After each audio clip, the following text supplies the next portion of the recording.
just a reminder regarding the public hearings on the Bella Bill and where the members will be next week in terms of travel plans, as well as I just have some feedback on requests that we've received from stakeholders on presentations they wish to give to the committee. Colleagues, as always, I'm going to ask that the members just introduce themselves. I know we have one new permanent member, and then I'm going to ask that Minister and HOD, if you can introduce your delegation. Minister can start with opening remarks, and then we'll jump straight into the presentation, followed by questions and answers. My name is Deirdre Bartman. Good afternoon, Chair. Good afternoon, members and officials. I'm Christopher Fry, member of this committee. Good afternoon, everybody. My name is Gillian Bosman, and I'm a new member of this committee. Welcome. Good afternoon, everybody. My name is Khalid Sayed, and I'm a permanent member of this committee. Afternoon. And I know we just received notice from Member Fry that he's on the road, but also joining us online. Good afternoon, everybody. Further questions, member of this committee. Thank you so much. I don't see any other members. I just want to quickly check, Ms. Hassan Musa, if we received any apologies. No, Chair, none was received. Thank you so much. Minister, over to you for introduction of your delegation, and you can jump straight into your introductory remarks as well. Thank you, Chairperson. I just want to just get some clarity. Would you like me to make my opening remarks and then introduce the delegation, or would you like the delegation introduced and then for me to make the introductory remarks? I think let's do introductions first. Some people at home on YouTube might not know who everyone is, and then we'll do introductory remarks. Thank you. My name is David Mania, Minister of Education in the Western Cape. I'm joined by a large delegation from our department, and I'm sure that our head of department, Brent Walters, would be happy to introduce everybody. Thank you.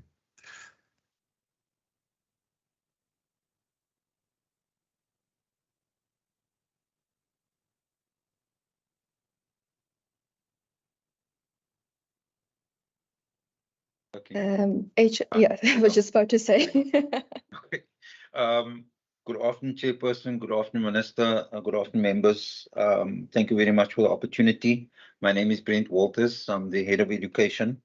I am accompanied by DDG Mr. Mohammed, DDG Mr. Maya, and then a number of Chief Directors and Directors inside the meeting, Mr. Benjamin, Ms. Hammond, Ms. Manster, Ms. Bredenkamp. They were all in the meeting, Chairperson. We were very well represented, Ms. McLean. We're very well represented inside the meeting. The Minister will obviously make introductory remarks. I will obviously try and also say something in the beginning, but our presentation will be done by Mr. Maya and Mr. Mohammed. The three sections that you have indicated to us, that presentation will be done by those two members of our team. Thank you very much, Chair. Thank you so much.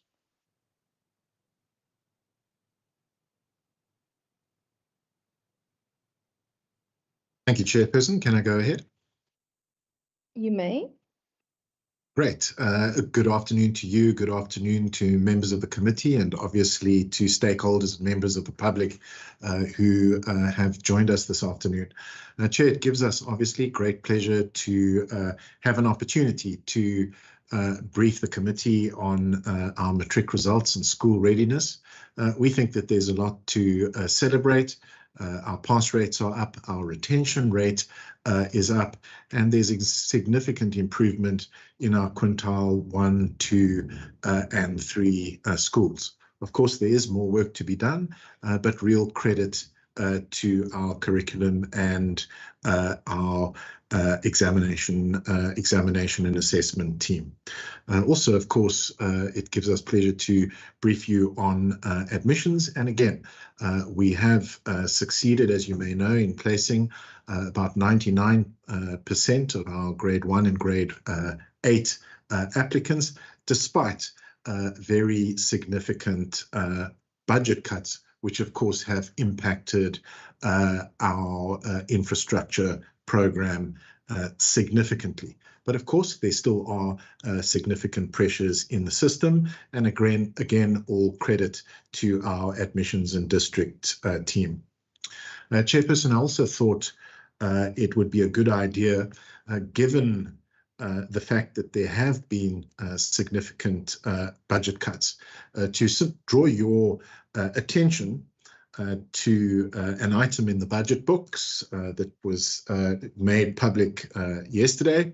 So for you, those of you who carefully scrutinize the budget books, and Chairperson, I know that you're one of those persons, you would know that following an application from our department, following an enormous amount of technical work, we have been given notice or informed by National Treasury that they have made a provisional, and I emphasize a provisional, additional allocation of 2.5 billion rand over the medium term to the Rapid School Build program.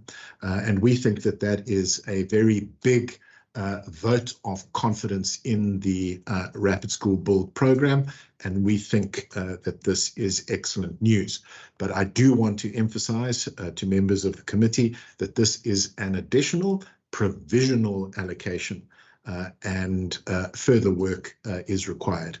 But certainly, given the budget cuts, we regard this as a huge vote of confidence in the Rapid School Build program, and all credit to our infrastructure team. With that, through you, Chair, I'm happy to hand over to the department to take us through the various presentations. Thank you. Thank you. Chairperson, may I proceed? Yes, you may. Thank you very much, Chairperson. Minister, thank you very much for those remarks. Chairperson, I'm just going to give the outline of our presentation. Mr. Meyer will be the first presenter. In each presentation, we'll look at how many grade 1 and 8 we have enrolled and how many we still are in the process of being placed, and give some assurances on that. We'll also ask Mr. Meyer to cover the section on school readiness, covering things like learner transport, learner and teaching sport material, furniture that we provided for our learners, and also just a little bit of update on some of the infrastructure work, which schools have been completed, what is still under construction, what must still come. And then we end off that portion of the presentation with a little bit of a report on vandalism and burglaries at schools during the holidays. And so Mr. Meyer will do that portion of the presentation, covering admissions and school readiness. The next portion of the presentation will be the National Senior Certificate update, and Mr. Harun Mohammed, our DDG for curriculum, will do that presentation, Chairperson. He will look at the profile of the matric class of 2023, being the largest number that have written. We also had a very high throughput rate. He will look at the exam logistics. We'll also look at the improvement in the results from 2020 to 2023, the percentage passes in individual subjects, and we'll also look at also what we do. We'll demonstrate to the committee what level of detailed analysis we give each school to allow the school to actually try and improve on their pass rates in the past. And that will, I think, cover our presentations for this afternoon. And so therefore I hand over to Mr. Meyer to do the first portion, which is on admissions and school readiness. Thank you very much, Mr. Meyer.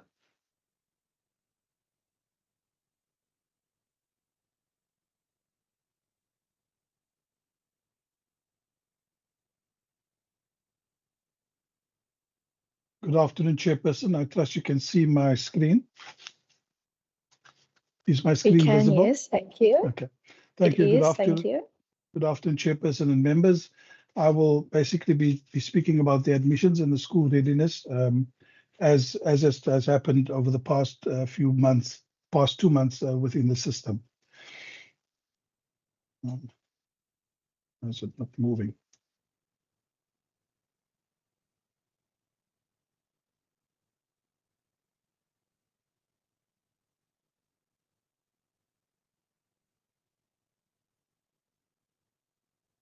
Okay, so the presentation is basically going to look at an update on learner placement for 2024, also the status of the online and manual applications of learners, other placement progress updates, and then also challenges pertaining to the online and manual applications. So I'll reflect on those topics in the talk today. Also around the school readiness for this year, I'll talk about the transport systems, the textbooks and furniture, as well as an infrastructure update, and also give some indication of vandalism and burglaries that have occurred at schools in the province. Colleagues, we go to the numbers as of learners that have currently within our system, our current enrollment statistics for 2024. In grade 1, we have 100,760 learners. In grade 8, there's 101,648. And so for that, two cohorts as our entry points into our systems at 202,408. In terms of the placement of learners that are still in process, we have currently placements in process, which is PIP. We have 2.29% of learners in grade 1 that still needs to be placed, as well as 0.045% of grade 8s that still needs to be placed within the system. Plans for both of those cohorts are in place. The finalization of the registration of a new school will take away large chunks of the grade 8 learners that still needs to be placed, and the grade 1 learners as well. Places are being sought and they are being placed as the spaces become available for the district to place the learners at schools. So colleagues, in terms of the data, we have 3 learners who have applied on time in grade 1 that have not yet been placed, and there are 22 in grade 8 who applied on time and are still not placed. What I want to point out, members, is that some of these learners have actually been placed already, but the parents were not necessarily happy with the placement of where the child has been placed, where the district had offered the child a place, and therefore then goes and asks the child to be removed off that particular school's list, and the learner then becomes back into the system as being applied on time, but now still needing a place. So that 25 is in the process of being finalized, as well as all the others who have applied up until the end of last year, and that is the late till the year end. And then we also have those that have applied this year from January the 24th to date, and the numbers of that group that still needs to be placed as well. We are quite confident that the 77 grade 1s, as well as the 452 grade 8s will be placed fairly soon, and we should be able to report fairly soon on the full placement of all learners at our schools. Chairperson, I want to go to the next slide, in which we just talk about some of the issues around the placement process, the applications of learners. We are still receiving very late applications, are still being submitted on a daily basis. If we take a snapshot of the period of the 6th to the 16th of February, a total of 63 new applications for grade 1, 17, and 46 for grade 8 were still submitted. Parents are still being allowed to complete hard copy forms, and the districts captured the application online. We also have desks available at our offices in Cape Town, where parents could come and still register a child to be placed in the system. The online system worked very well because we will notice that we are able to track the application of each child. We can actually see whether a child has been offered a place previously, and if so, a parent would need to explain why the child is back on the list, even though we may have placed the child previously at a particular school. The parent, as I indicated earlier, was unhappy with the placement at that school, and that then necessitated, or the parent then requested,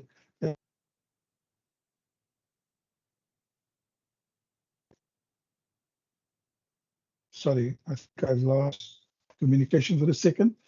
And so the system also generates correspondence to parents.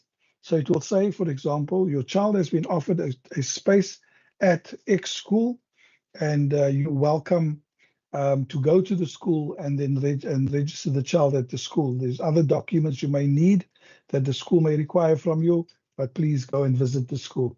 So all of that has been automated in the system, So as a space is allocated to a child, the parent gets an SMS and an email, and the parent is then able to go to the school with those documents to say, here's evidence, my child has been accepted here, which class is my child going to be? For the 2025 applications, parents who require it will still be offered assistance like we've had this year, very successful last year, online pop-up centers at various malls and walk-in centers at districts and at schools. A number of our schools offer their computer lab, where parents are then able to come in and register their children for the next year. That worked well for us. We are convinced that we did something right there, because we had a number of compliments coming in from parents stating that they found these pop-up centers to be very close to where they are, and therefore they could then register their child with ease on the system. In terms of some further update around the progress thus far, we have allocated additional posts, and other resources have been deployed where needed. I'm told by our HR component, 413 posts were approved for the use at schools where additional learners were accommodated, and that has been done already, and the learners should be in those classes where those teachers have been deployed.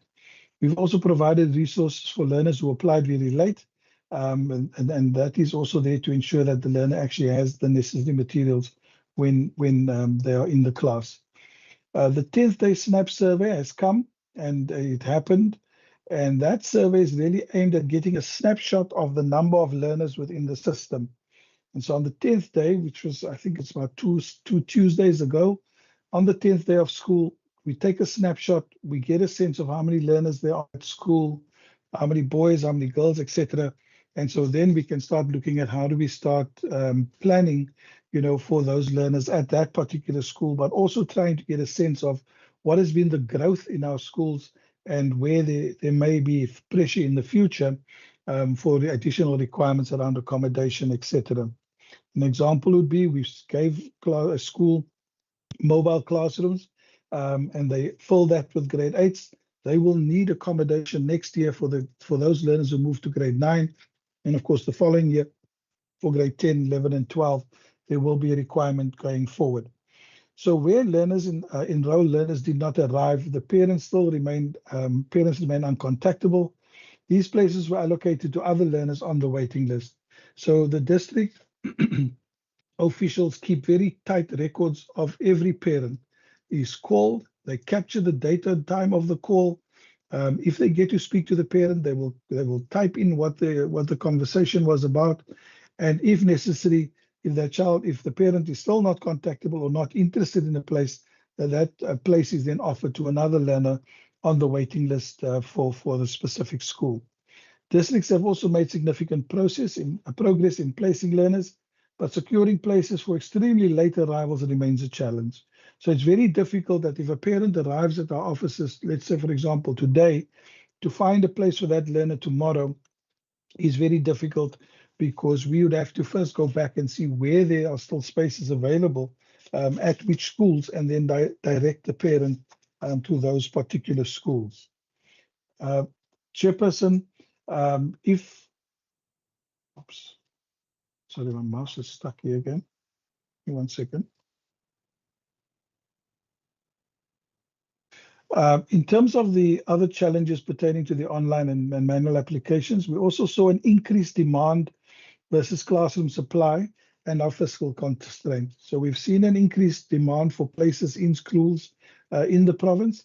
Our classroom supply, and of course with the fiscal constraint that came in, we were almost stopped in the middle of our process of classroom delivery when we got the bad news that our budgets needed to be cut.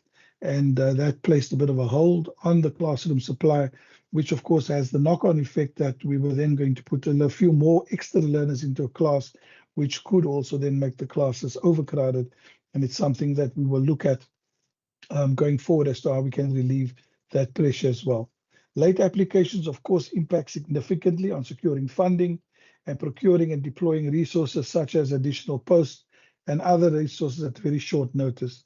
So for example, if we get a request from, let's say, 30 learners and we place them at a particular school, and we have to provide desks and books and all of those things to the school at short notice, is very difficult in our system, the size of this organization.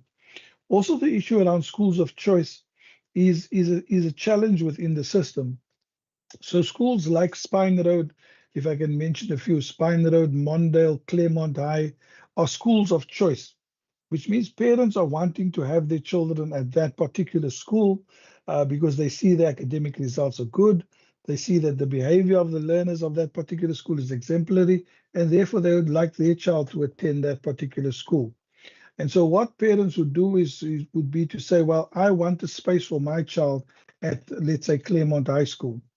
So Claremont High School in the last process received over 4,000 applications for space in their grade 8 classes. 4,000 applications for just over 100 spaces available for grade 8 at the school. So you can see it's a massive challenge where the school now has to look through all of these 4,000 applications and then provide for 100 learners, just over 100 learners, to get access to their school. The same happens at Spine Road, the same happens at Mondale and many other schools in the province where parents are wanting to have their child placed, but unfortunately the physical space at the school does not allow for the number of learners that have applied at the school. The demand for transfers also from learners who already have a place at the school. So we have, for example, learners whose friends have moved to another school, then asking for the transfer, coming to the school and say, well, I want to go to the school down the road because I'm not, my friends are not at this school anymore, and therefore I want to move to the other school. Those kind of requests that come in, does cause a bit of a problem as well, because it impacts now that the child is removed from the one, it has to be placed at the other one. Then we have to find placement for another learner, who's also looking for a place at that school. And so the transfers does put unnecessary pressure on the system. There's also gaps in the integrated planning. Housing goes up in a particular area and other urban developments. And we need to have a little bit better alignment between, how areas are developed, housing is put down, and is there space for the school? Was a school planned? Is it on our plans to have a school built in that particular area? And how do we get a school there quickly, as the housing is going up? And I think we need to look at better kind of coordination between the various infrastructure, delivery points within the system. Access to the internet and free Wi-Fi availability at schools in poorer communities. The access to the Wi-Fi Wi-Fi is available to parents in poor communities because our schools in those communities have Wi-Fi installed via our e-learning component here in the WCD. So schools do have access. They do have the capability to share the Wi-Fi across the school. And we also note that in many areas, parents and family and children sit alongside the school fence in the afternoons to get some free Wi-Fi in order to do communication, whether it is job applications, etc. School parents and community members are using the school access point to gain access to those particular possibilities. Chairperson, in terms of learner transport, all 537 learner transport applications for 2024 were processed and implemented, and they were approved as well. And so all the approved learners are being transported, and additional LTS applications that have been received recently are being processed. They are imminent for implementation when they are approved by our bus committee. And of course, it has to follow through the route for sign-off either by the HOD or myself for those learners to be transported. The learning and teaching support material, a total of 432,678 textbooks were delivered to over 600 schools in the province. And these include top-up textbooks and textbooks for new schools, and where additional classrooms were given to schools, those textbooks are to cover those particular learners.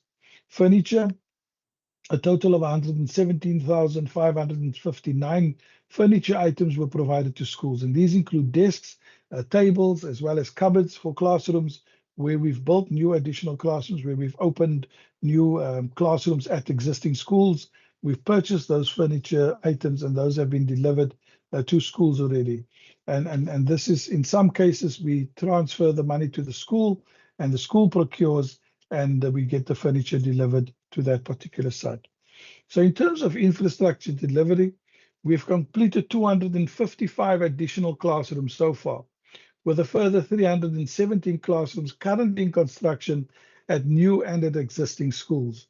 So if you, the picture there, for example, is of Perseverance Primary School. You'll notice the desks are in already. The class was delivered at the end of January, if I remember correctly.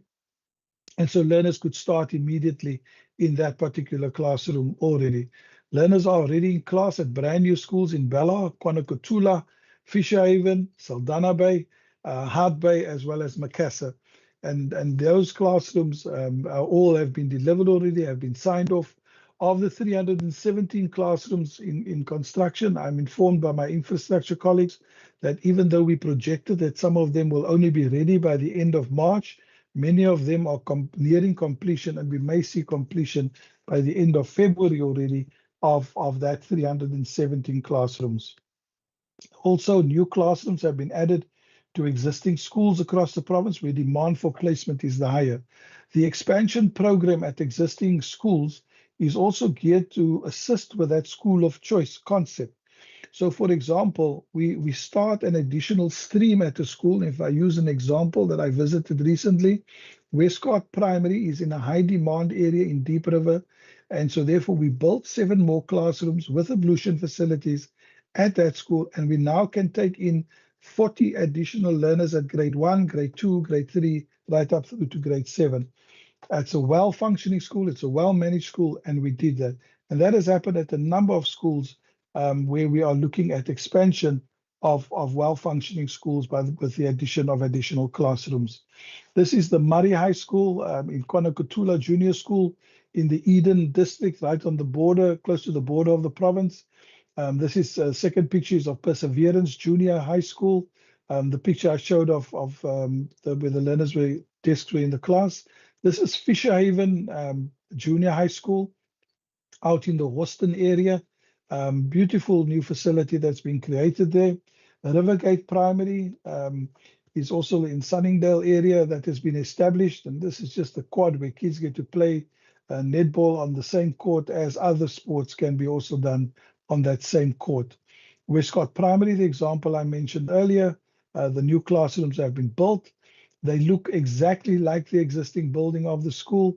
And one would never have said that they were new classes. They actually look and has the same look and feel as the existing school. As you can see here with Parow High School, where we've expanded, you'll see the bricks are even almost similar to what was used in the old construction of the school. So it doesn't differ, significantly to what was used in the school previously in its construction.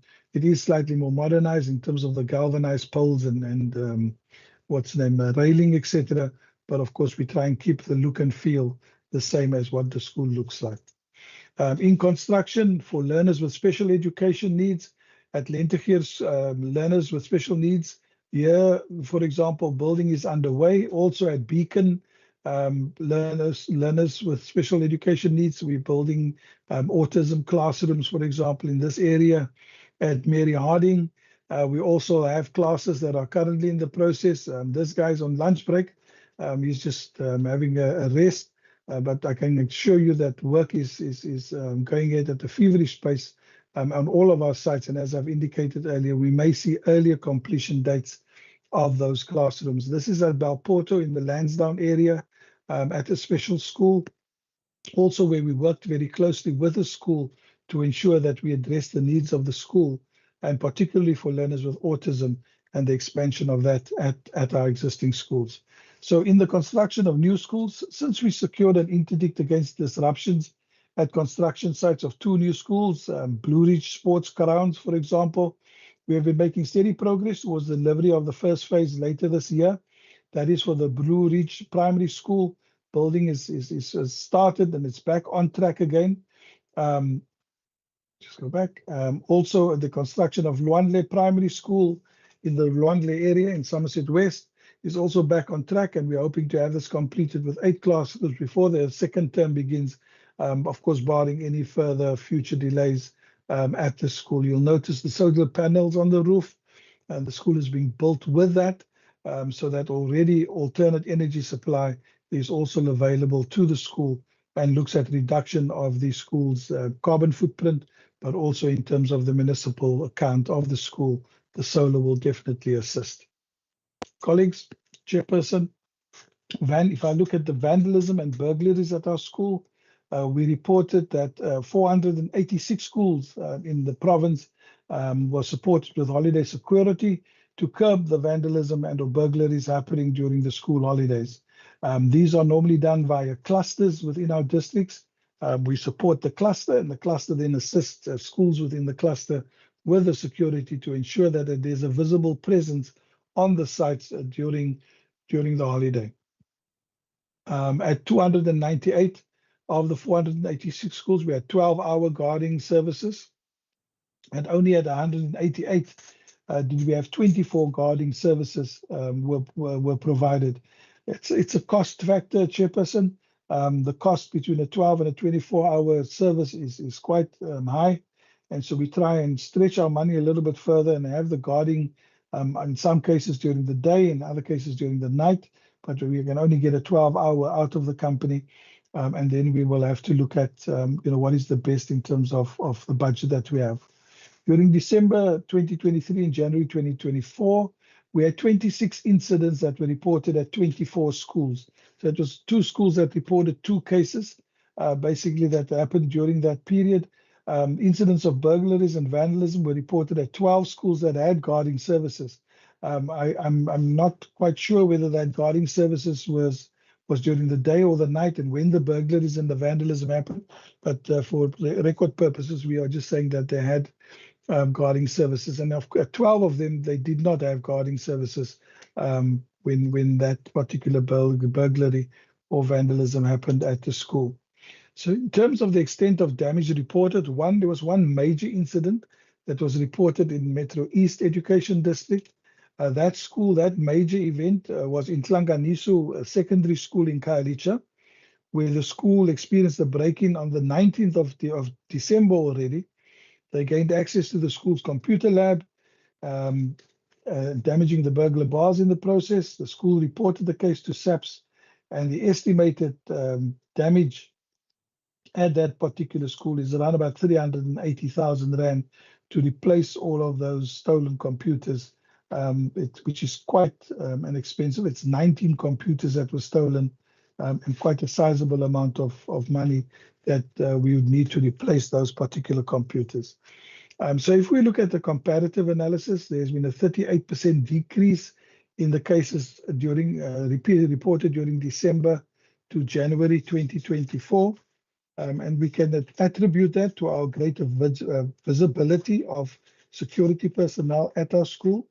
Also, in terms of the preparedness of schools, ensuring that there's proper lockdown of the schools at the end of the year, and ensuring that all windows are closed that must be closed, all doors are locked and double locked, and security gates fitted prior to the school and the staff going on holiday. And so that has been quite a positive one for us, that we've reduced by 38% over year on year for break-ins and damages during school holidays. So just in terms of the district, the spread of it, in the way of incidents compared to 7 in the last year. Overberg, we had none in 2022 and 2023. And then this year we had none, and the previous year there were 5. A reduction in Metro South as well. We saw Metro North is still 2 that happened.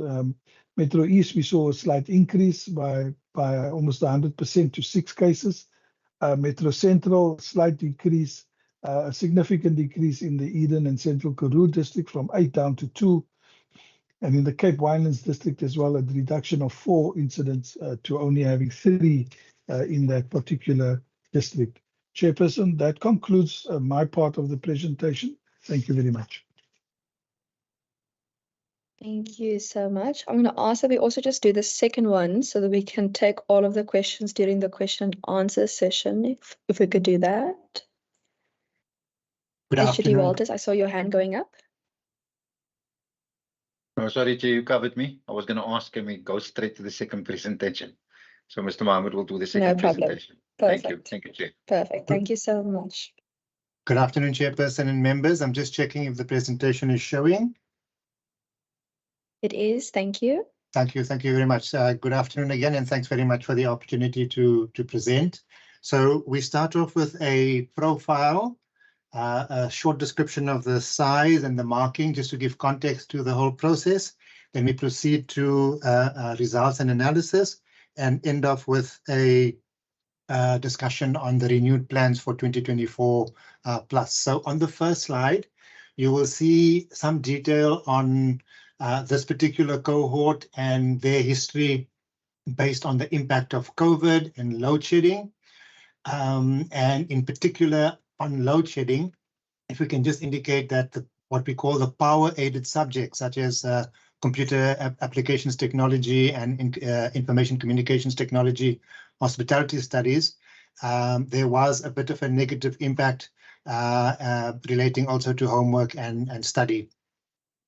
Again, on this slide, there's some detail on how this class was affected in terms of the requirements that were changed to respond to COVID time. I'm not going to go through the detail of it, but just to say that there were slightly different assessment requirements. There were some changes in the subject requirements. There was also rotational attendance. And so that did affect this particular cohort. And maybe the last bullet is an important one, which is to say that this cohort was not fully exposed to standardized assessments in examinations in grades 10 and 11. Fortunately, though, for this particular class, they started grade 11 in an environment of relaxed COVID-19 regulations with no rotational school attendance, and they were able to complete the annual teaching plans. But also, this cohort, because of the national system response, national and provincial system response, benefited from an enormous amount of educational support programs and resources provided by the WCED. Moving on to the size of the examination, you'll see the figures there, and later on I will indicate the slight increase in the number of enrollments that we've experienced, the highest since 2015. Then some detail around the marking of the 2023 examinations, the competency tests that were written in 13 subjects, the staggered marking that took place and the dates indicated, and the schools where they were. And some indication of the subjects that were marked centrally at DBE. On this slide is some detail, again, further on the number of markers in the different categories of markers and in comparison across the last few years. Moving on to, I think, what is the substance of the discussion, which is the overall results of the NSC, you will see that the number of candidates who correctly wrote the full examination showed an increase of 1,739 candidates. In terms of the bachelor's degree, you will see an increase from 25,761 to 26,182, which is 421. You see a slight decrease in the percentage of the bachelor pass rates. Then in the case of the diploma, you see an increase, and also in the case of the certificates, we also see an increase in the system. And then, as has been widely circulated in the media and everywhere else, we posted a slight increase in the overall pass rate in this examination. Then we performed particularly well in mathematics and physical sciences. So as you'll see, in 2022, we had a 67.9 and we moved healthily to a 75.4%, noting that there was a slight decrease in the number of candidates who enrolled for mathematics, and that's been a perennial problem in recent times in the Western Cape system, and I will say a few things about that a little bit later on. In the case of mathematical literacy, we have also experienced a slight drop, but that is a national phenomenon. The same issue was experienced by other provinces across the system. In the case of physical sciences also, we showed a healthy increase. And just to indicate that in terms of performance, the province was the best performing province in these two subjects. On this particular slide, we indicate the number of full-time candidates who sat for the subjects as are listed, the percentage that number represents of the total cohort, and then the final percentage pass rate. And you will see on the overall, it's quite healthy, but with life sciences and one or two other subjects, we experienced some difficulties. On this slide is the basket of criteria, and you will see, as I indicated, in mathematics and physical sciences, we were the top in the country. In the case of technical mathematics, we experienced a bit of a drop. In accounting, we experienced a bit of a drop.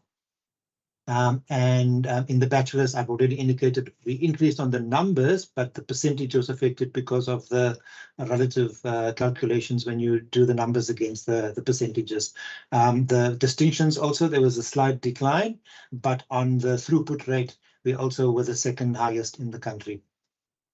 Then just in terms of some breakdown on the retention rate, so of the 64,112 candidates who registered, 62,000 wrote the examination correctly, reflecting the highest turnout rate, as I mentioned earlier on, of 96.8% since 2015. Of these, 1,773 were progress candidates who registered to write the exam, and 85.4% of them wrote, and 21.5% passed. Pass rate without the progress learners would have given us a pass rate of 83% and 43.2% bachelor degree passes. There were a number of incomplete candidates, 3.2%, related to medical and outstanding SPA information. Then just a little bit of breakdown in terms of the correct writing of the exam.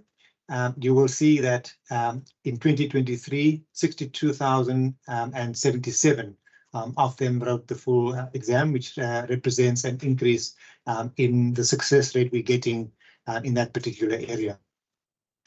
Okay, then if we move on to quintiles analysis of this, so in quintile 1, 96% of the enrolled candidates wrote. In quintile 2, 94%, in quintile 3, 96%, in quintile 4, 96%, and quintile 5, 98%. We didn't include comparative data, but you will see, if required, we can indicate that there's been an improvement in that particular area. As the Minister mentioned earlier on, in quintile 1 to 3 schools, we achieved an increase in pass rate in the bachelor degree passes and the number of passes, indicating that the interventions that have been put in place are beginning to show green shoots in the right direction. A matter of concern in the next bullet is quintile 4 and 5 schools achieved a decrease in the pass rate in bachelor degree passes.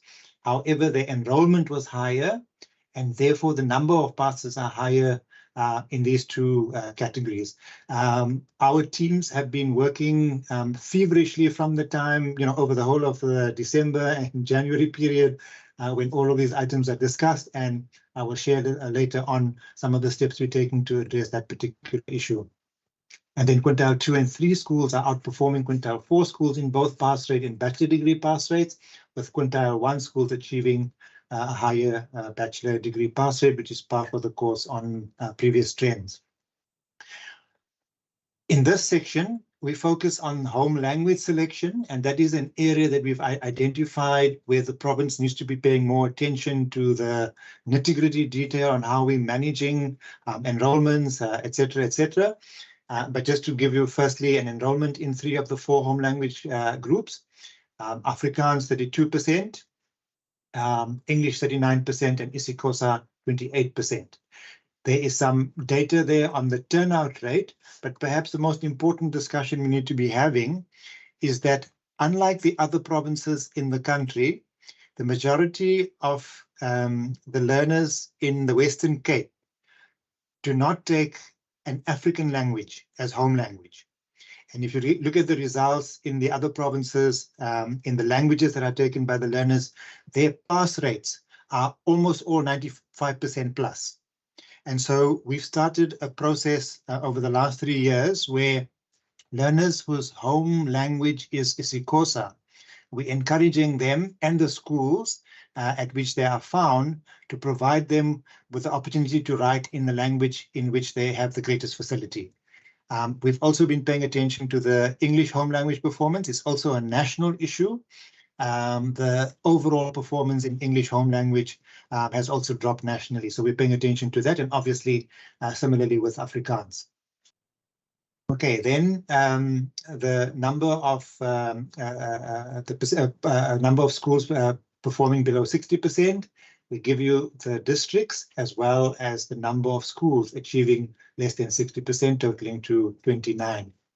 Moving then on now to the renewed plans for 2024 onwards. As I mentioned, most of us who work closely with this process were watching the process with hawk eyes and participating in it to see what the effect of the interventions that were introduced last year, same time, have been, what difficulties have arisen, and how we're going to be addressing them. So on this slide, you will see that every school receives very detailed reports on how the school has performed in each of the subjects, and also the different categories of passing in each of the subjects. It goes further then.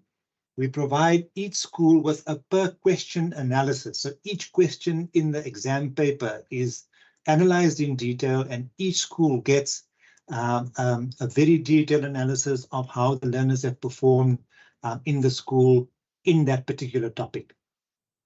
And so the importance of this particular point is that from the head office or the office-based component of the WCD system, the data available for schools to have a detailed look at how they've performed is made available. But what we've discovered in discussions with schools and districts is that the use of this data to optimal effect is something that needs a lot more attention. So the schools that are using this data, we can see clearly the positive impact it's having. And this year's drive will be on ensuring that the support and the equipping of the schools to be able to use this data effectively is heightened. On this slide, you see an overview description of what we're calling risk identification and mitigation. I'll just touch on a few of them. So tracking of the completion of school-based assessment, the orals and practical assessment task from the start of the academic year, in order for us to ensure, firstly, that all schools comply with the requirement and no learner is disadvantaged as a result of non-submission. But the second question is the alignment between the trends we're seeing in school-based assessment submissions by other provinces into the Umalusi process and the Western Cape process. There is a perception in certain quarters that in some cases, the Western Cape school-based assessment tends to be too strict on itself. But we are attending to the issue to make sure that this item is addressed a little bit better. We've already started work. We've met with all the teachers, with the districts, and the districts have met with the schools in profiling the schools and then ensuring that there is a differentiated support strategy. Historically, what has tended to happen is very generic information or overviews get presented, and then the contextualization that is required, the differentiation that is required is often not missing. So stronger emphasis on that. I indicated earlier on that we'll say something about underperforming schools.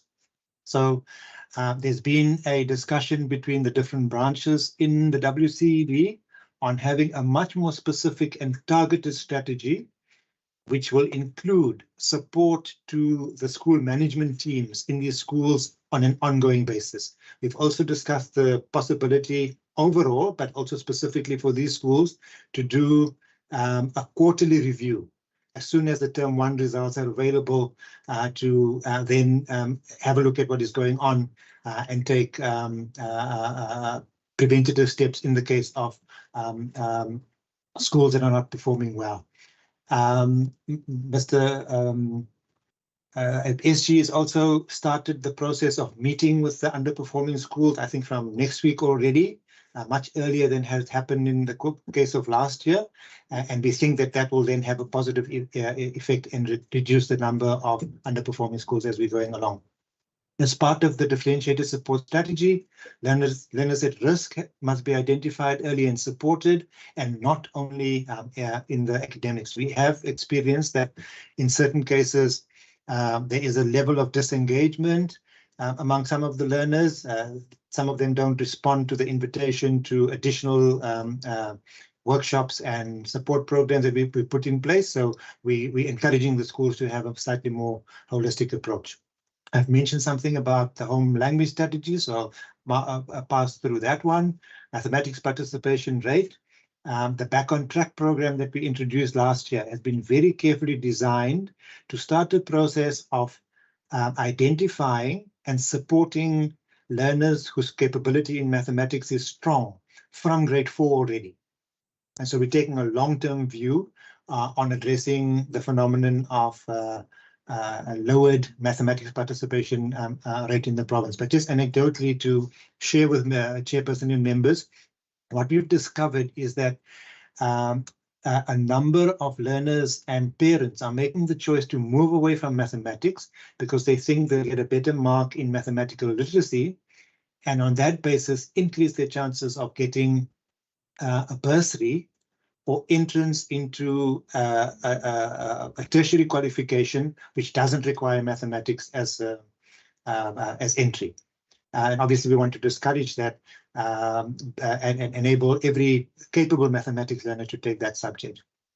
Utilization of resource material. We've put together quite a number of materials into the system, and we're wanting to track more tightly and also motivate for the use of these rich materials. Just as a matter of record, a lot of the NSC support material that the WCED puts out on its e-portal, we've got data to show that it's being used very widely in other provinces.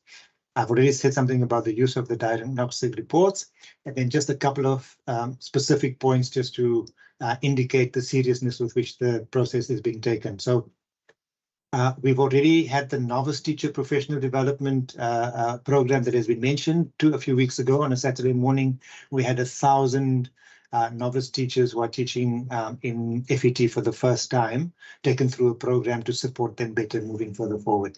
The subjects that you see listed there, mathematical literacy, life sciences, economics, and geography, are the ones where we didn't perform well last year. And so there's a special focus on all of those.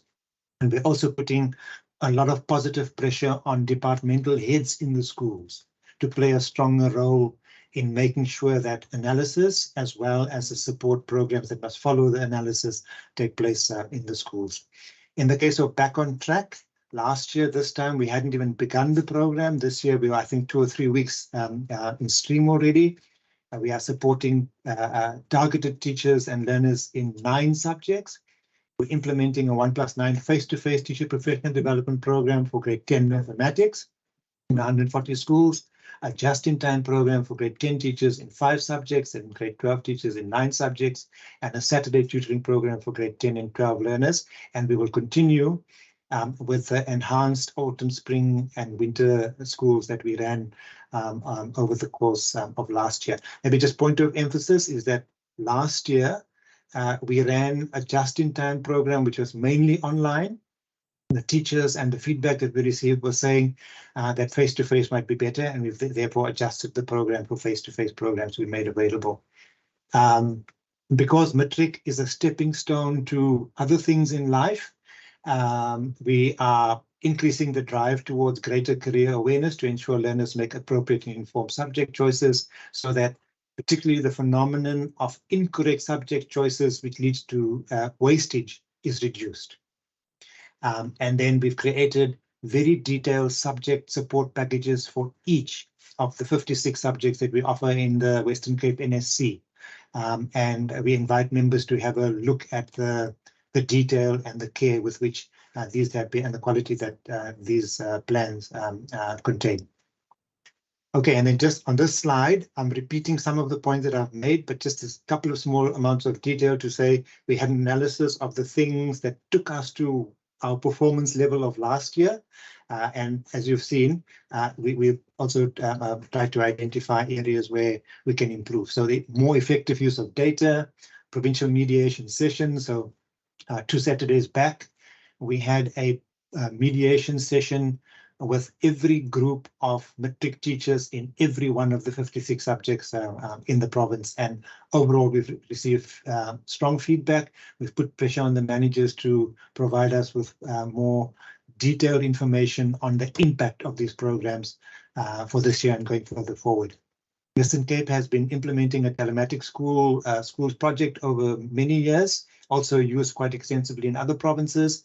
And that program will continue this year with a couple of adjustments to make it stronger based on the feedback that we've got. I've mentioned something about revision materials, so I'll skip past on that one. Back on track, I've mentioned something about already, but also the last one on tips for success, just to indicate that each learner gets a printed copy of the outline of the content for each of the subjects for which they are enrolled, and guidelines on how to prepare themselves and make themselves more exams ready. I'm going to skip through this one because I've mentioned something about it already. I'm just going to move on.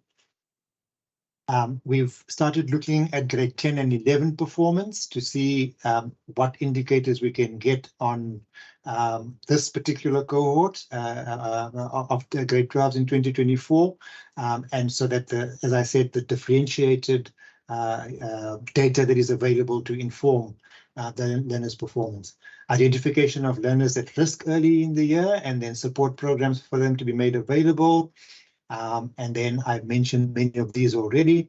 And then, as I mentioned, a very strong focus on the schools with pass rates between 70 and 80%, which contributed substantially to the failure rate. A lot of indirect teacher support has also been planned for.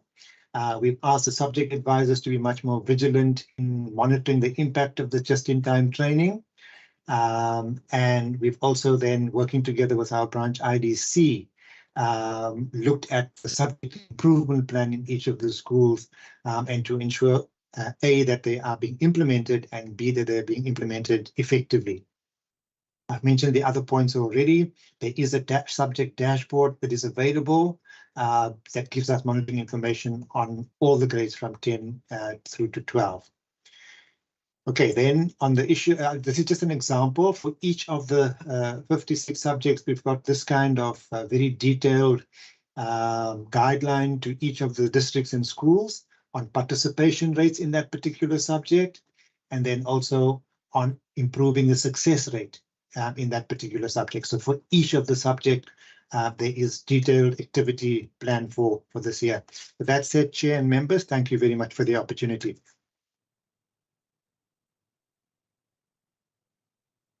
Thank you so much. Colleagues, I'm going to take the first round of questions. I'll start with the first 3 members, 3 questions per member, and then I'll open up for another round of questions. Member Syed, Member Christians. Okay, those are the 2 hands I see in that order. Thank you. Sure, thank you very much, and thank you to the department for the presentations. Look, I just wanted to know, Mr. Mayor mentioned early on in the first presentation that there are 22 unplaced learners who applied on time online. I just wanted to, could I get a sense as to where in which areas these learners are in, and what progress has been made in ensuring that these learners are placed. Also, I just wanted to know, I mean, again, Mr. Mayor mentioned, I think I really welcome the point, because it's an admission on the part of government around some of the gaps in terms of planning, because we are told that there's human settlement development happening, but then we are not sure as to whether there's provision for schooling, whether the department has plans for new schools in the areas. Is there at least a conversation that's happening between, and maybe the MEC must respond also, between the political head of education and the political head of infrastructure, human settlements, MEC Simmers, to plan forward, to say, look, here's where we're looking at developing projects in terms of housing. What does education have to say? Is it in line? Is there a synergy?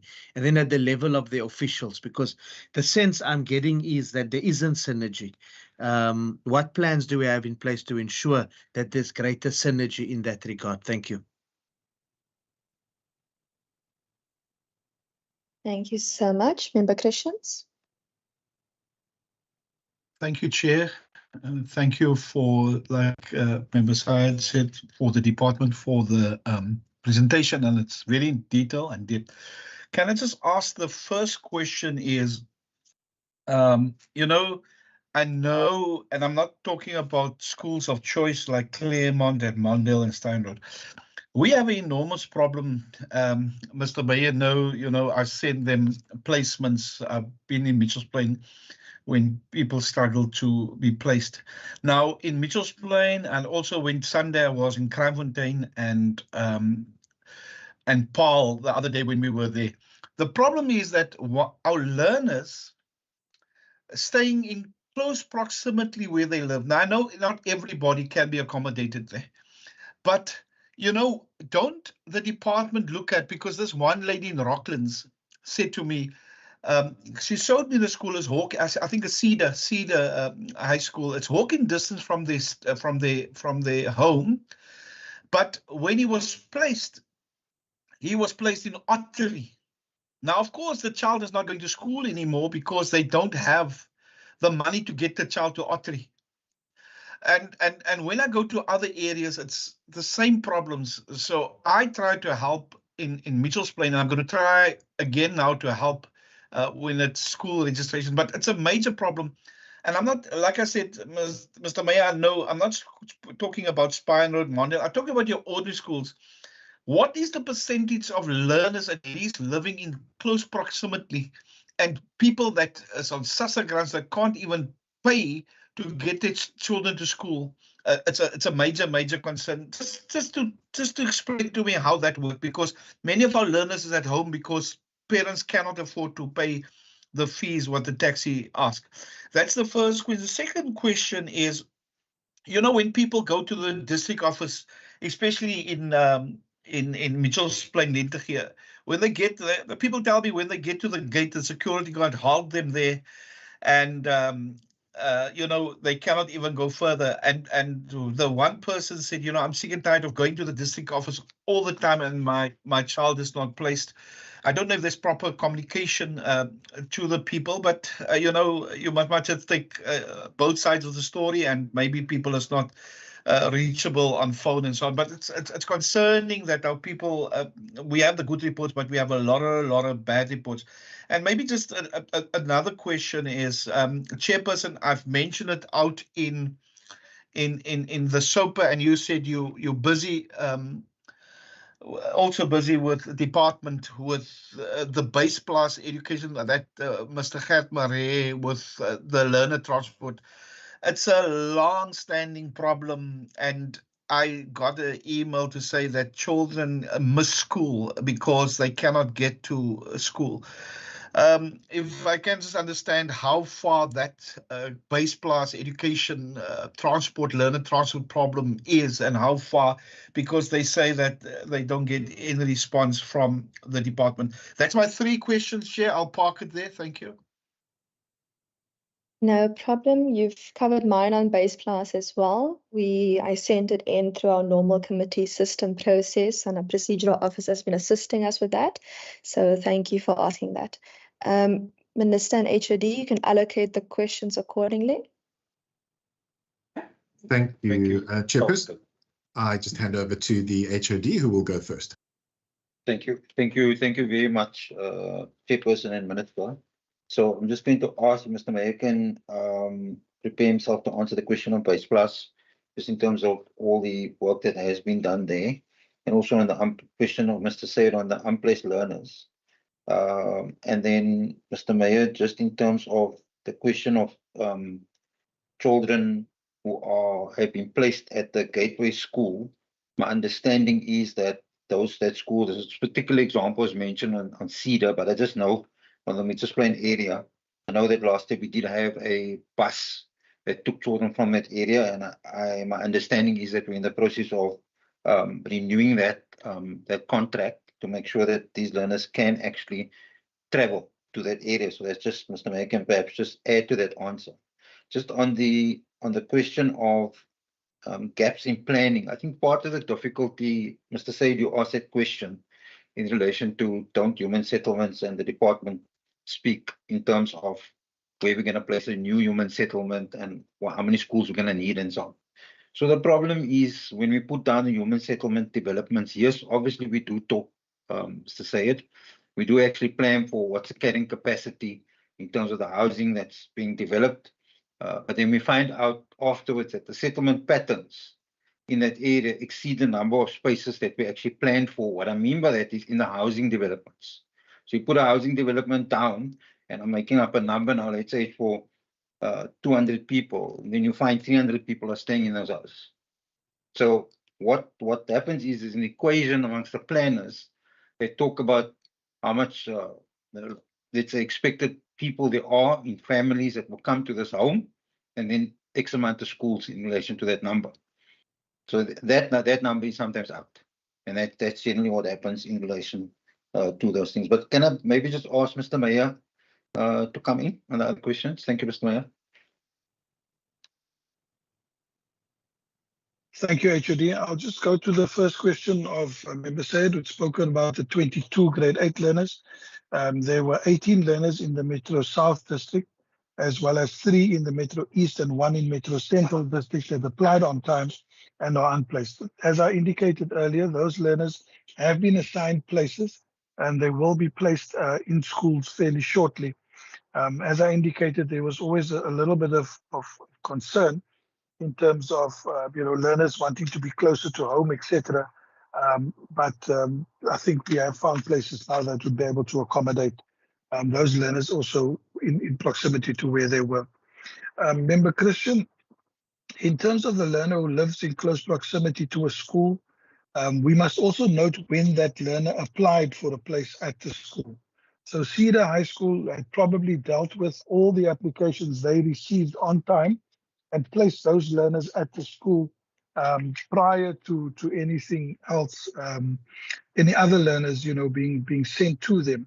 So that would, in all likelihood, be the case because really it was learners who had applied late and applied very late who were placed at Artery, at Gateway High School. And that is, an arrangement that the district would have taken, or an arrangement the district would have made, particularly for learners who had not applied on time. But you're welcome to send me the details of the individual learner and I can follow that up. I'm also checking with the district, as the HOD has indicated, a bus route was operational between Mitchell's Plain and Gateway. I have been told by the district director that an application is on the route, and so I will need to just check where that is and get that signed off by the relevant signatories so that we could look at having the route back in place so that learners could be afforded the opportunity to use the bus to get through to Artery in the interim. Thank you, Chairperson.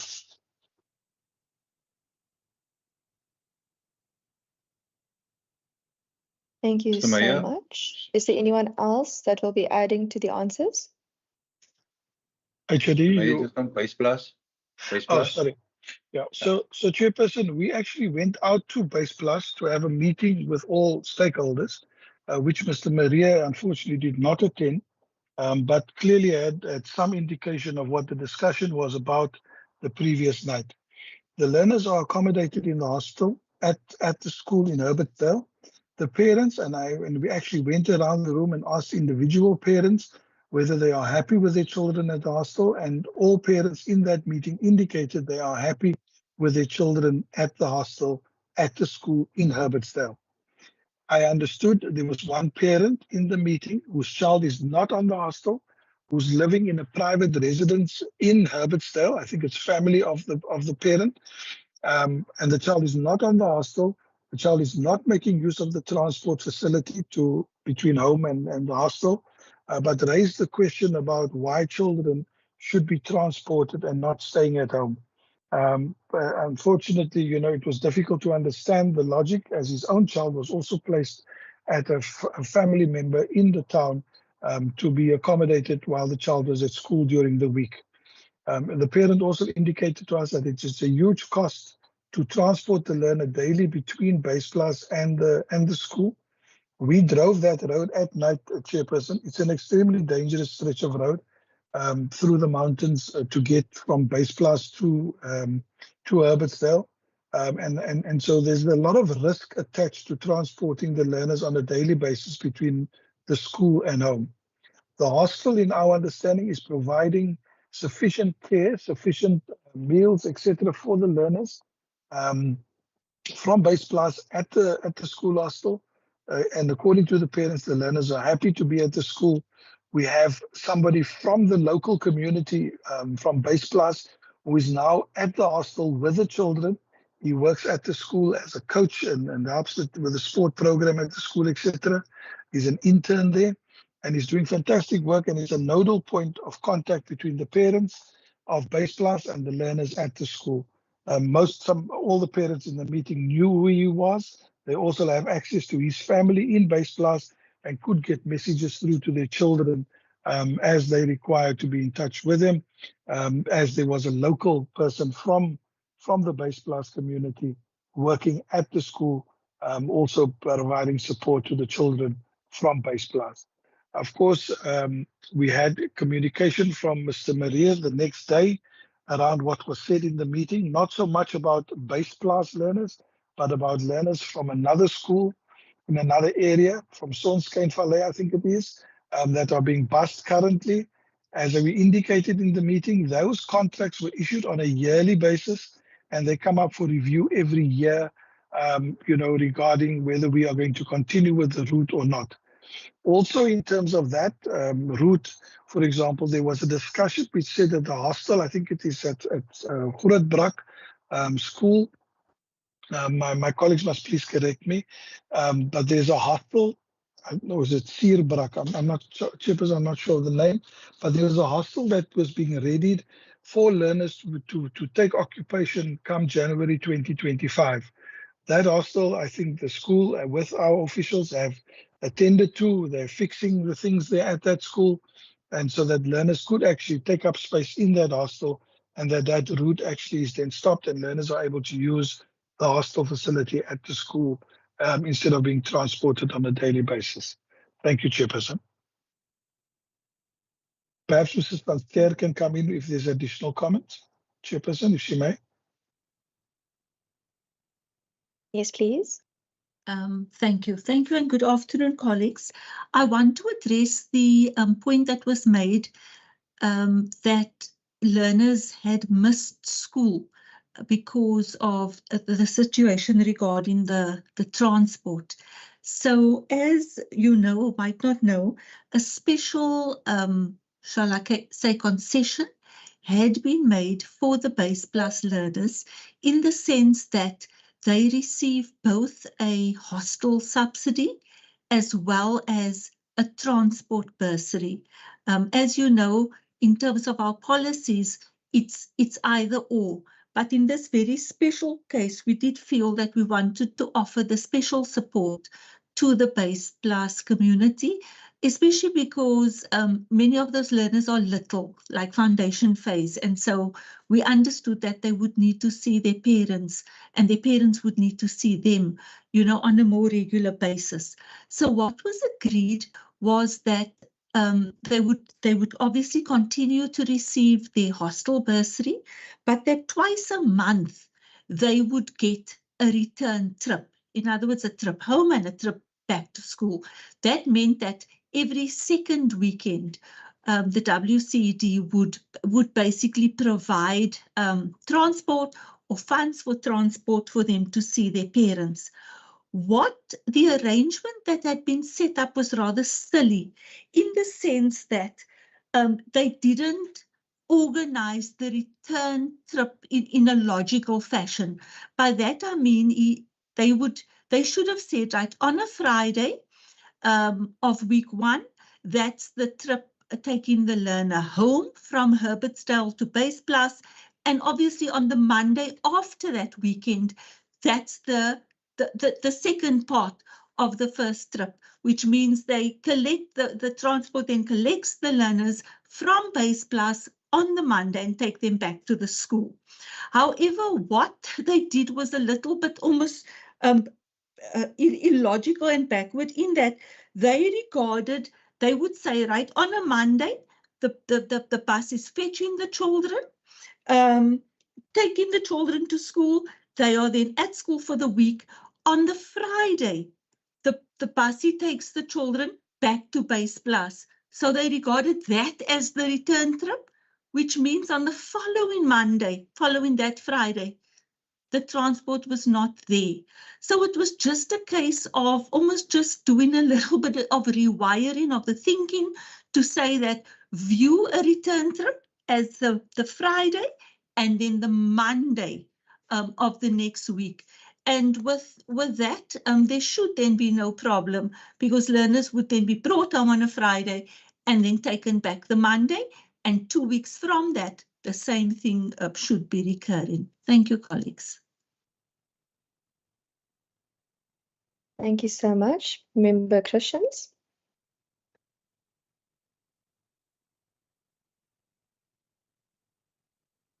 Chair, I'm struggling here to unmute. We're on load shedding here, so sorry. Just to ask if we can get, because of course I must go back to these people. If we can get a copy of whatever minutes or report of Base Plus, I'm very grateful that the department went into length to explain it. But I think, I need to engage with those people to say this is what was done, and all the information that we received now, we can just get that information emailed to the to you or to the procedural officer so that I can just liaise and interact with the people that contacted me. Thank you, Chair. Thank you so much, Member Christians. I agree. And perhaps if we can just have a copy of if you had like an attendance register of some sort, because if the parents are agreeing to one thing, but if they're saying something else, then we just need to try and understand that particular engagement. Member Syed? Thank you very much, Chair. Just a follow-up quickly. The learners, and now I've heard that there are plans to have them placed. There are schools that they. I just wanted to get a sense about do we have catch-up plans in place for those grade 8 learners? Then just, and I know the point was made around the issue of schools of choice and distance and those type of things. What measures, and I don't expect that the measure must be in place now, but are there any ideas around, let's say a learner is from Grassy Park. The nearest school that the department is able to place the learner in is in Mitchell's Plain. I'm just using it as a hypothetical example because these cases are happening. But the parents are unemployed. They've got no ability to ensure that they can get the learner to those schools. What do we do in those cases? Thank you. Thank you so much. HOD can allocate the questions accordingly. Mr. Mayor, can you just comment on both of those questions? The one is, I know with maybe just to take the one about in terms of the plan. Obviously, remember, Mr. Sayed, we don't have zones or catchment areas like some other provinces do. We say, okay, so many learners going to this area and you restrict it only, like Gauteng, for example, for the area you live in, you can only apply to certain schools. We have free choice. So obviously the parent is free to choose wherever they can. But clearly what we're trying to do is place a learner where we can get a place. Ideally, obviously, if it can be closer to their home, then we do that, because that's how most parents will apply in that way, although not all parents apply in that way. And then secondly, to get the place, and if there's sufficient carrying weight, in other words, many other learners in a similar position, then clearly we can look at the potential of providing some kind of support to get the learner to school. Many learners in our province are traveling 20 kilometers, some of them even plus, to go to schools of choice, for example. Not where we place them there, that's where they've chosen to go. And so they go there and their parents pay their taxi fare or their bus fare or whatever that is. But in order for us to provide any level of support, there needs to be carrying capacity to be able to allow us to actually do that. So, for example, I think we provided last year, for example, because there was obviously a demand for learners going from the Mitchells Plain area through to the Gateway School, which is in Ottery. Because essentially we had actually placed many learners from that area at that school. But of course, when it comes down to individual learners, it's quite difficult to be able to come up with a generic plan that it actually suits everyone. So that's the first thing. Second thing, Mr. Mayor, can just talk about the catch-up plans for the learners, for example, who are in grade 8, supposed to go to grade 8, but we're just waiting for the place to open up, Mr. Mayor. Thank you, HOD. We have prepared a number of booklets for grade 8 learners. We had it printed and it's available at our district offices, and that has also been offered to parents to occupy learners. It's the workbook for grade 8 for languages and mathematics that has been printed. It's available at our district offices for collection by parents and learners who are unplaced. Schools also will accommodate learners who arrive late at the school with additional support. And that, of course, will be done at the individual school level. But of course, at our schools, we also have teachers who have done this previously. For various reasons, learners arrive late. There is a catch-up plan that schools have, to accommodate learners. So I'm assured that all of those learners will be given the necessary support for the catch-up. In terms of the learner who's living in Grassy Park being placed in Mitchells Plain, it's actually the other way around, Member Sayed. We've got space in Grassy Park, but we don't have space in Mitchells Plain. Unfortunately, we were stopped from building a school at I can't remember the Washington Drive in Mitchells Plain, which would have accommodated quite a number of learners. But unfortunately, the community had the challenges with us building a school in that particular area, and hence the requirement is there for us to bus learners from Mitchells Plain towards the school at Ottery, which is Gateway. We're also looking at utilizing space at other schools in Grassy Park, like Sikufle, where there are vacant classroom. There was a vacant classroom that we could transport learners to, and so that is on the cards. As far as possible, we will always try to place the learner as close as possible to their home. But it's always not possible, and particularly with learners who applied very late, it is extremely difficult to place them, at the school close to their home. We do try to do that. Our records on the system will show where we've tried to place the child. We got no's from schools that they're unable to accommodate the child. It's all captured on the system. And only as a last resort, we are able to then say, well, we've got a space at Gateway. Are you interested in a space at that particular school? And as was indicated earlier, the district director has indicated to me that she has submitted an application for the bus route to be signed off. And of course, it will follow our internal process. And if necessary, if Member Christians can also forward me the details of that learner, that we could also get that learner onto the bus to Gateway as well. Thank you.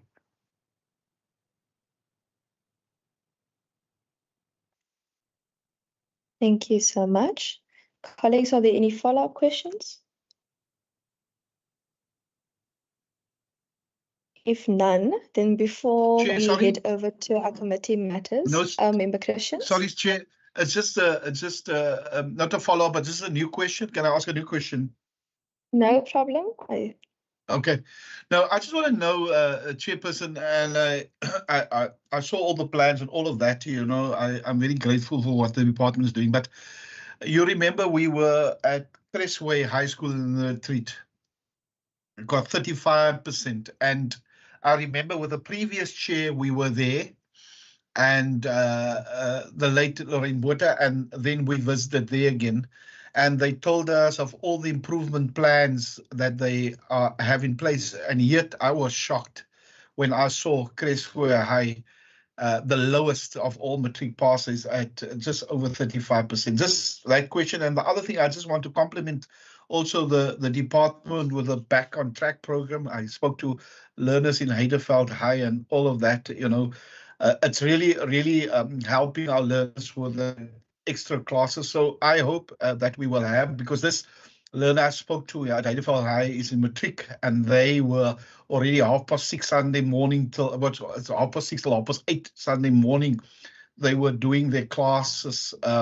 So I know there's a lot of effort being put in, and there's a lot of pressure. But I still have a heart, and I just a heart for those learners that cannot be placed close to their homes. But that's a discussion for another day. But I will also forward the name to Mr. Meyer of the learner, that he can also use the transport going to Ottery. Thank you.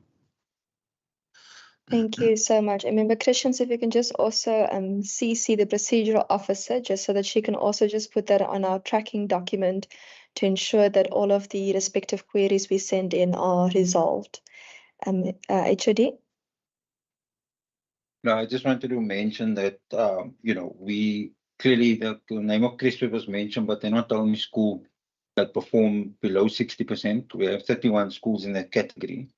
And in Mr. Mohammed's presentation, he did indicate that, for example, last year in the second and third quarter, the senior management team led by myself, we met all the schools, their senior management teams from the schools with their circuit manager. School by school, it took us a couple of weeks to get through all of them. And what we then indicated to them, we pointed out, helped them to analyze their matric results. And then we tried to tell them, give them hints on, look, maybe you should look at this and maybe you should look at that. In Mr. Mohammed's presentation, may have been lost in the detail, Chairperson. If you look carefully at that presentation, you will see there's a section that takes each paper and analyzes each question of each paper and gives the school feedback on each individual school, how their children answered that question. So it will say, for example, in a maths paper 2, there's a question, say, on identities in trigonometry, and the question was out of 10 marks, and you had 100 students, 90 of them attempted this question, only 30 of them passed, and this was their score. Now that information, that is dynamite. That information is dynamite. So what we've done is, for all those schools, we have a session with them. This year we're starting that much earlier. Personally, I'm with my team. We'll be visiting each of these 60 schools. They come into a central place, one by one, for 2 hours with us, where we start talking about what can we do to try and assist you to improve your results and give your learners the best opportunity. So that's starting from Monday, 5th March.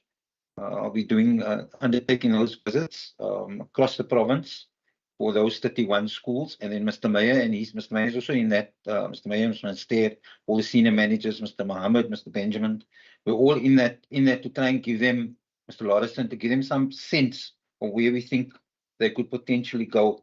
And then DDGs will also be doing all the schools that scored lower than 70% to be able to support them.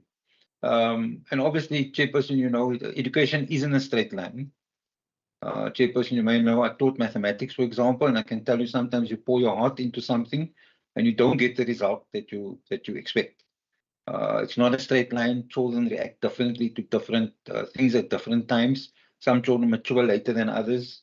Most children hopefully wake up before they got to matric and actually realize they actually got to put in the work to actually get through. So all those factors play a part. But I just want to assure the committee that a school like Crisway, Mr. Mayo, and the district director have visited there quite a few times already to talk about the plans we can put in place to try and assist that school. And certainly we will be giving it attention to make sure that in the end we give it as much assistance as possible. And they said we started much earlier with that. So hopefully we get the outcomes that we want in the end. Ultimately, it's about each learner making their individual decision that they actually want to pass matric and will start working now already to get to that point. Sometimes you find many learners eventually do decide that they actually want to pass matric. Some of them, unfortunately, a little bit too late. And I thought I maybe just should add that, Chairperson, because I think it's very important for you as the oversight committee and standing committee to know that it does concern us that some schools didn't perform very well, and we are putting effort to try and assist them. Thank you. Thank you so much. Colleagues, new or follow-up questions? We still have some time. Going once? Going twice? Okay. Colleagues, I just want to say I heard a little bird chirp that Mr. Mohammed is retiring at the end of the financial year. And let me just put my video on quickly here.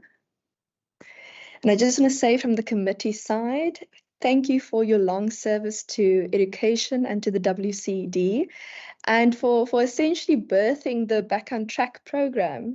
I hope that you have a relaxing new chapter, and as you go into this phase of your life, may you enjoy the very best that life has to offer, and that we wish you good health and joyous days.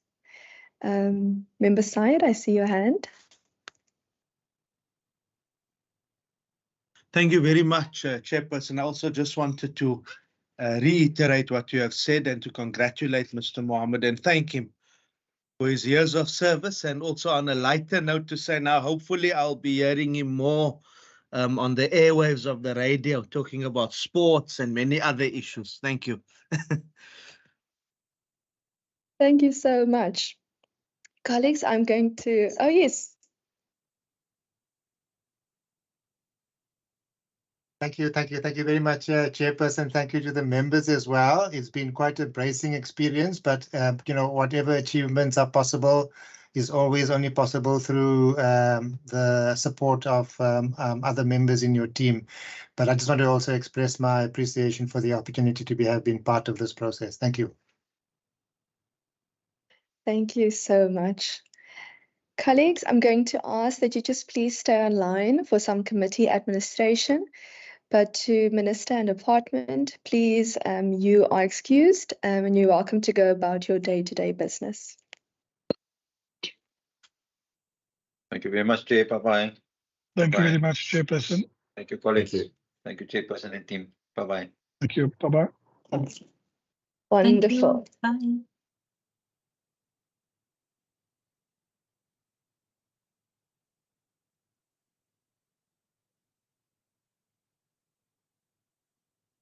Okay, colleagues, just some feedback and logistical matters.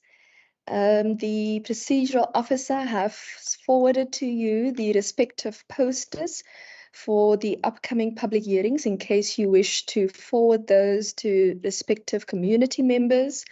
The only poster specifically that I think we're still waiting on is the Saldanha Bay one. Then there is multiple ways of making submissions that you can encourage people from the public on the billable that they may make. They can attend the oral public hearings, they can make written submissions, they can either send emails to the email on the respective poster, but there's also an online submission form that the WCBP IT unit has been so gracious and wonderful, like creating for us. It really is super simple, able to put information in, whether you support the bill, not support the bill, whether you wish to bring amendments. It really is very, very simplified if you wish to forward that link to people. And our procedural officer will obviously be monitoring all of those different methods of public participation coming in. There's also a WhatsApp number that was published. And if you're unsure about anything, you can speak to the procedural officer or just get the extra information from her, but it has been circulated. Further, just a reminder to members that we are leaving for our first public hearing on the billable on Monday from the WCPP.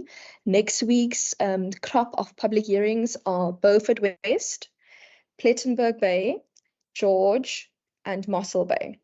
So that is next week. The procedural officer has forwarded to members the respective travel plans. If it is not in your inbox, please just send her an email and then she'll forward that again to you. But those particular travel plans have been sent out. Then regarding feedback on requests that we've received so far. We've received a request for briefing from FEDSAS, and we've, as a committee, made 2 resolutions on briefings regarding the National Treasury on costing, as well as FFC on costing. So the procedural officer has identified dates for us and will be engaging the programming authority. Sorry, I'm falling over my words at the end of the day. We'll be engaging the programming authority in order just to confirm those dates for us in the program. So those are briefings that will be pitching up in your calendar. Further, the Cape Home educators, as well as Professor Adam, has emailed us just to ask that we have a different slot from the members of the Muslim community who will be observing Ramadan, especially on the 4th of April, and wish to break their fast, and that obviously our public hearing time and the breaking of fast is conflicting. So while we can't organize a separate public hearing, what we would like to do as a compromise, members, if it's okay with you, we would like to have members be present at 3 o'clock for that particular public hearing in Cape Town already, so that we can use 3 o'clock until 5 o'clock as an earlier almost slot of the same date of that public hearing, just so that if there are persons from the Muslim community that wish to come on the 4th of April, that they don't feel like they cannot make submissions in person. And then, just want to check here. If there's members of the public or MPs and MPLs from their constituencies who require transport for particular community days, please do liaise with Ms. Hassan Musa and WCPP, and please, if we can do so as soon as possible, so that we can ensure that that particular procurement is done orderly, and Ms. Hassan Musa and the respective administration will then assist us with that. I think that was all the feedback I was supposed to give, Ms. Hassan Musa, if I've forgotten anything, and then I'll take some questions on the logistics now. Thank you, Chair. No, there's nothing that you've missed. Just one thing I just need to add is that I will send an updated travel plan, which would indicate the hotels that we will be staying at. So members have that information there. And I will also resend out the advert so members can, on the WhatsApp group, so members can forward that on to whomever in the constituency. But for now, everything is in order for next week. Halls are booked, adverts are out, stakeholder letters have gone out to all of the 3,000 plus schools, including districts, education district offices. All of the municipalities have received the invitation and have been requested to circulate it to councillors and any other stakeholders within the section. Public education outreach has assisted us also with getting in contact on the ground and forwarding that. The poster has been sent out to all 6 districts to make it visible. I have also received about 200 plus submissions thus far via email, and about plus minus 30 submissions on the online form, about 30 plus 40 actually, I'm looking at it now, SMSs via the SMS WhatsApp number. Thank you, Chair. That's as much as I have. Thank you so much. And I must admit, as chair of budget, I'm very jealous at the amount of public participation we have on this bill so far already in comparison to other very technical legislation. Member Christians and then Member Syed. No, thank you, Chair. Just 2 things. The first thing is I agree with you on the 4th of April. I think that is a good idea for the 4th that we commence earlier. And just I did give my apology to Ms. Hassan Musa that I'm not available for next week because we're doing our final listing processes and interviews next week. So that's why I cannot go. Thank you very much. No problem. Thank you so much. Member Syed. Chair, thank you. Just a quick one. And I spoke to Ms. Hassan Musa last week on the phone. I just wanted to check with regards to transport for members of the public. Do we, let's say now we're in communication with people, do we send, let's say there's a point person that we're working with, let's say in Mossel Bay. Do we send that person Ms. Hassan Musa's number, or do we send Ms. Hassan Musa that person's number? I just wanted to get a sense of what's the kind of practical logistic arrangement. Thanks. Thank you so much. Ms. Hassan Musa?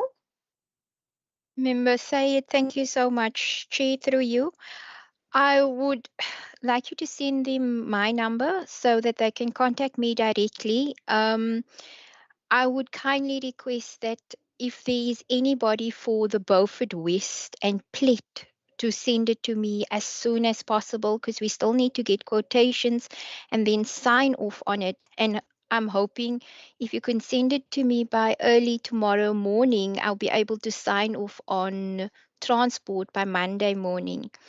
There is a process. It takes a while to process all of this, but members say it, if you have anybody for Beaufort West and Plet, to send that as soon as possible.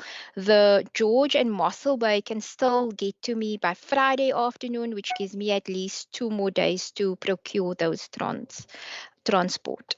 But ideally, send them my number and I will liaise with them via WhatsApp or call and just get the logistics of how many people, pickup points, and which public hearing for next week they want to attend. The rest of the other public hearings we can do closer to the time, and you can also liaise for them my number. Thank you, Chair. Thank you, Member Said. Thank you so much. Colleagues, are there any other questions on the logistics?